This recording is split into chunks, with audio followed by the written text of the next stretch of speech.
Dr. Huma Farid and Rabbi J. Perlman, thank you for joining me for another conversation. It was about a year ago that we came together. You were so generous with your time, and it was about a year ago that the terrorist attacks in Israel and the subsequent war on Gaza was a subject of our conversation. And I'm thinking that I believe we were all hopeful that by now this conflict would be over, and yet here we are. It's not. And I'm wondering, just about a year later, what are the conversations that you're having with your neighbors, your congregants, friends, as they come to you seeking advice about how to manage their feelings and their emotions during this time? Thank you. I'm glad we're here together again. I think it's really just a sense of shock that this has gone on for so long. I think everyone, similar to what you had said, had expected that the conflict would be over relatively quickly. And the fact that it has gone on for so long and sort of destabilized the region so much has felt shocking to many people. And I think has reinforced this sense of helplessness that a lot of people in the Muslim community have as to how do we make things better? Where do we go from here, and what do we do, and how do we support each other? And I think those are the questions that remain unanswered, because it does feel very unsettling to sort of witness this from afar and to feel helpless to prevent it or to speak up. Yeah, I would say that in the Jewish community, this is mirrored in its own way. I would say that the people who are coming to speak with me, each person is an individual. They each come with their own backgrounds, their own worries, their own concerns. In general, one of the first things that I often share, to no surprise, is that they are far from alone. That there are so many people who are experiencing devastating loss: Israelis, Jews, Palestinians, Muslims, the broader Arab community, and that we're all trying to find our way in a truly uncertain time. And I think that the things that we tend to talk about in that conversation are, first of all, I think that it's helpful to process things. I think it's helpful to find trusted thought partners, teachers, other leaders, people with whom you can sort of share your concerns and your worries. I think that it's helpful for us to learn about what's going on. I think it's helpful for us to find sources of information that are grounding and grounded. I think it's helpful for us to find ways that we can be helpful. At a time where we're feeling helpless and hopeless, are there ways that we can support innocent Palestinians? Are there ways that we can support Israelis? Are there ways that we can support the Jewish community and the Muslim community? And to act on those things. And also, I think that ritual is helpful. Ritual and finding ways to come together in memorial and prayer, especially as we're coming upon the first yahrzeit, the first anniversary of the terrorist attacks, to find ways to memorialize those who have passed, who have died, to pray for the hostages, and also to pray for peace. You said to do. So what do you mean? What can you do? What can you do in the Muslim community, in the Jewish community? What is more broadly the Needham Clergy Association? What is there to do? What are some things that have been happening?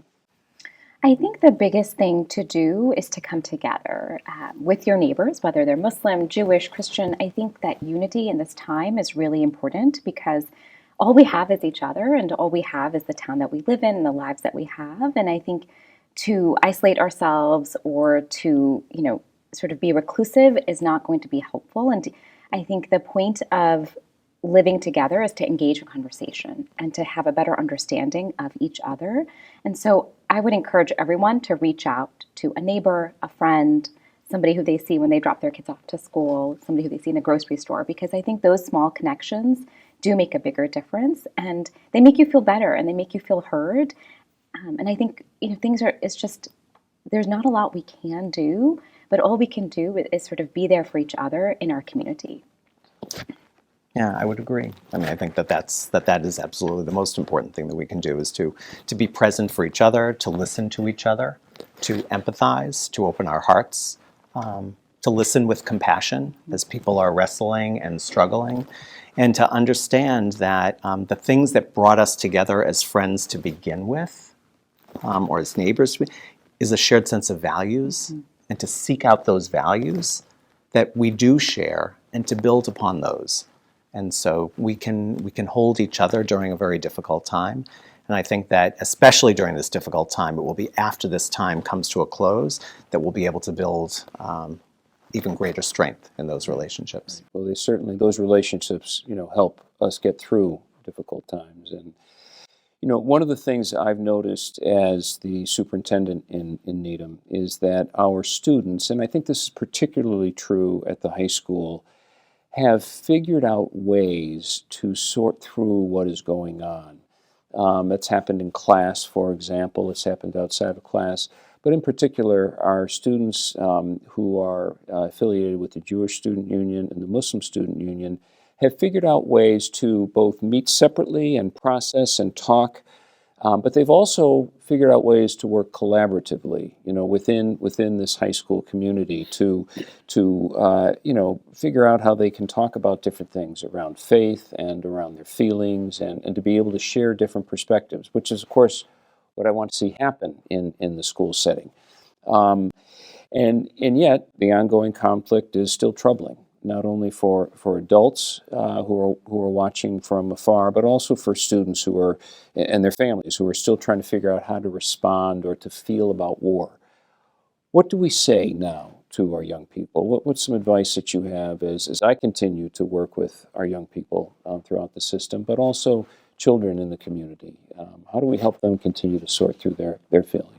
I think acknowledging and validating that what they're experiencing is real, that their feelings are valid, is the first step. And then I think encouraging them to approach each other, whether that's through the Muslim Students Union or the Jewish Students Union, with curiosity and a hope for better understanding, because these children are really our future. And if they're able to build bridges with each other across these, I don't want to say religious divides, but I think across religions, I think that is going to be the potential for change in the future. And so, it's a heavy burden to say we value our youth and we value everything they're going through, and we hope that they will change the future. But that truly is, I think, our hope, right? I mean, I think that's my hope for my children, even though they're much younger than high school age, that they will build these connections and approach each other with understanding and a genuine curiosity to learn from each other rather than to stay siloed and to shut themselves off from each other. And I think building those connections is vital, and it's vital to peace, which is, I think, what everyone wants. Yeah, I do think that that first of all, the work that the students did, both in the Jewish Student Union and the Muslim Student Union, I thought that the work that they did last spring was outstanding. The bake sale that they put together, the pins that they distributed, that it was a reminder that at a time where we're being atomized and divided, it's that we're reminded of the importance of coming together and reminding us that we value life, we value all life, that each person is created in the holy image. And so therefore, for that to be true, it means that we recognize that what's taking place on the stage of the Middle East right now is the reality that there are two indigenous peoples living in one land, and that we need to find a way for them to live in prosperity, in peace, and security in two secure states. And most people would lift up that is that's the ideal, and that's the land towards which we're striving. That's the goal. The question is, how do we ultimately get there? And even though we may have differences of opinion with respect to how something might unfold or where something might land, building relationships of mutual respect, honor, care, and concern, it allows us to not only embrace the similarities that we share, but it also allows us to hold gracefully the differences that we may have. It's okay for us to have differences of opinion. It's okay for us to but if we start from a place of dissonance, it's harder to come to a place of harmony. And harmony isn't a singular tone, it's actually two tones that come together. And so we find a way to hold that space where we are in agreement, and even when we aren't in agreement, that we can still be with one another. Well, and that we can still have a dialogue and a conversation, and that is what the school setting can be about. Huma, you had said that at one point when I was talking to you recently about how this community in Needham has really been supportive of families, Muslim families, Jewish families, as this struggle and as this war has gone on. I'm curious to know, how are the adults, how are the caregivers for our children? How are they doing? How are they feeling in the Muslim community and the Jewish community? Yeah, I would say that, and I hesitate to speak on your behalf, but I would say that out of the Jewish families I've met, everyone is struggling, right? The Muslim families are struggling.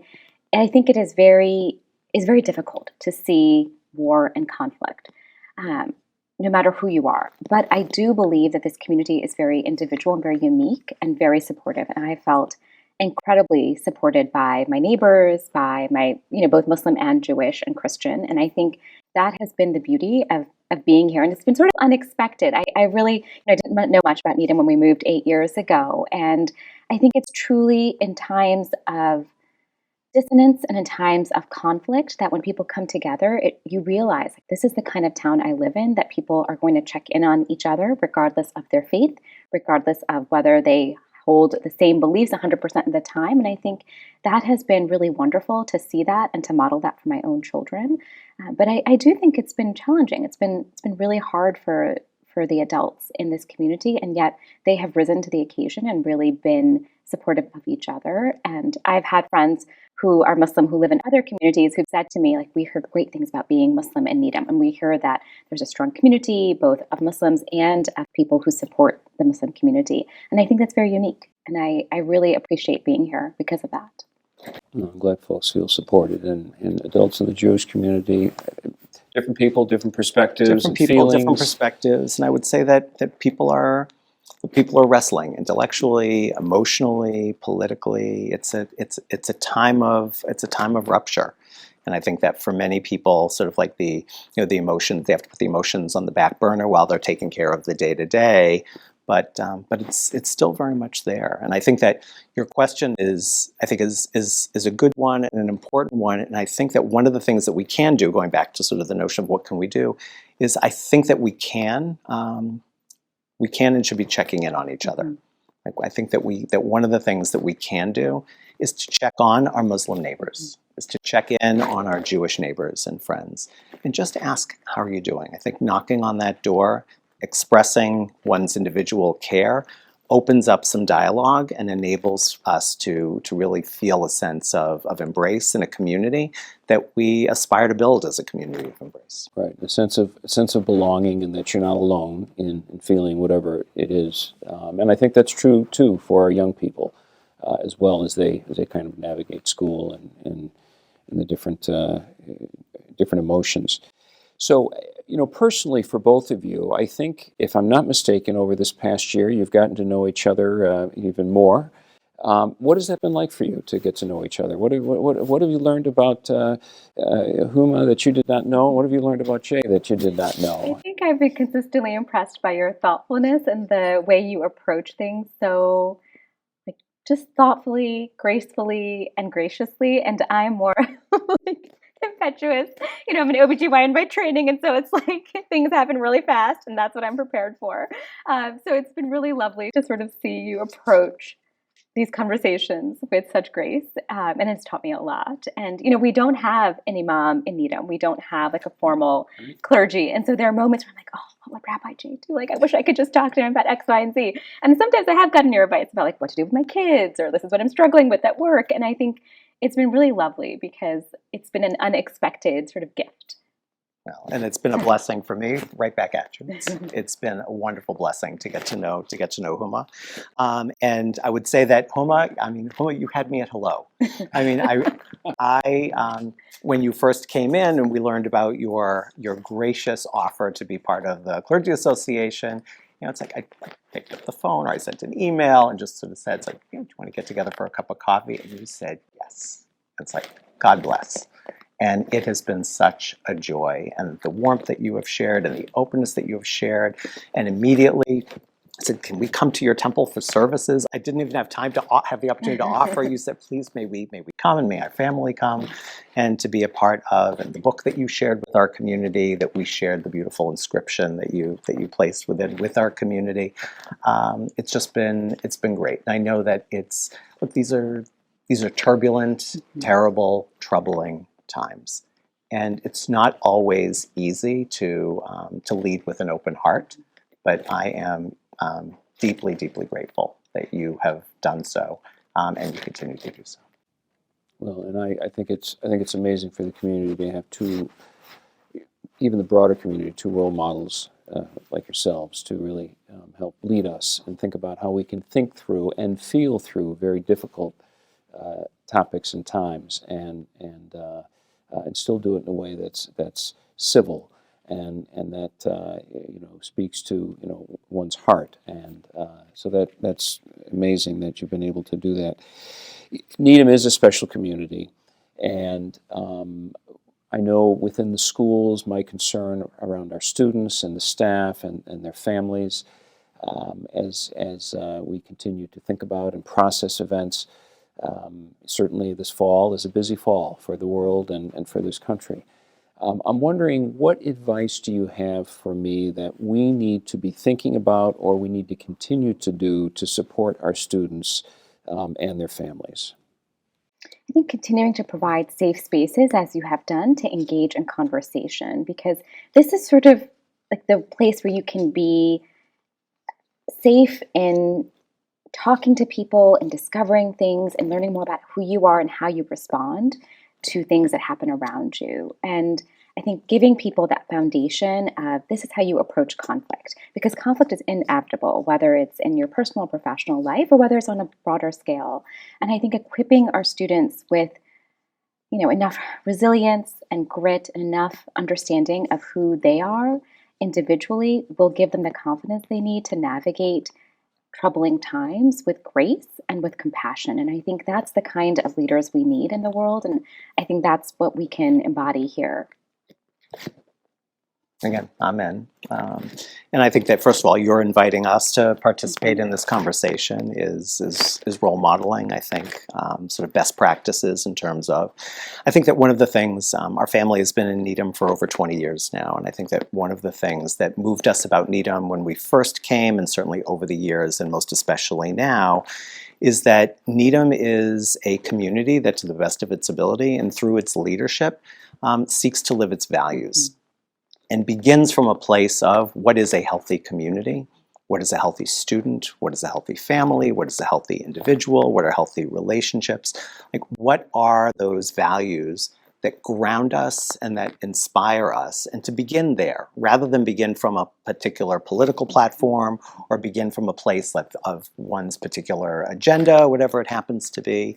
We come back to the core values that really inspire who we are and who we aspire to be, and then to reflect upon how it is that our actions can and or should then emanate from that. Because ultimately, those values, if those values are good and grounding, which is something that we would agree that they are, that ultimately we will come to a place where we can be with each other in healthy ways. And as I said before, not always in ways where we're all agreeing. This isn't the Garden of Eden. It's really to say, it's like, how can we continue to become the people in the community that we aspire to be? Well, I commit to you that I will continue to work with our staff and our families and our students to make sure that they have spaces like you described, so that they can talk, work, play, and learn together, because that's what the Needham Public Schools should be, and I wish that and hope that for all of school systems around the country. So I'm probably going to not pronounce this correctly, and you'll both correct me, but we're talking about a lot of similarities that you have and that your faith traditions have, and certainly there are differences as well. But I do know that if I'm not mistaken, the phrase for peace, al-salam alaikum, and shalom aleichem. I didn't do that really great. No, I know. great. Means peace. Is the big idea is peace, and they sound fairly similar. Yes. And what's in common is the word peace. And so that's what I certainly, as we finish our conversation, wish for you and your families, for your communities, and certainly for the world out there as we think particularly about our young people and our children who are our future. Amen. Dr. Farid, Rabbi Perlman, thank you very much for joining me. Thank Thank you you. so much. Okay.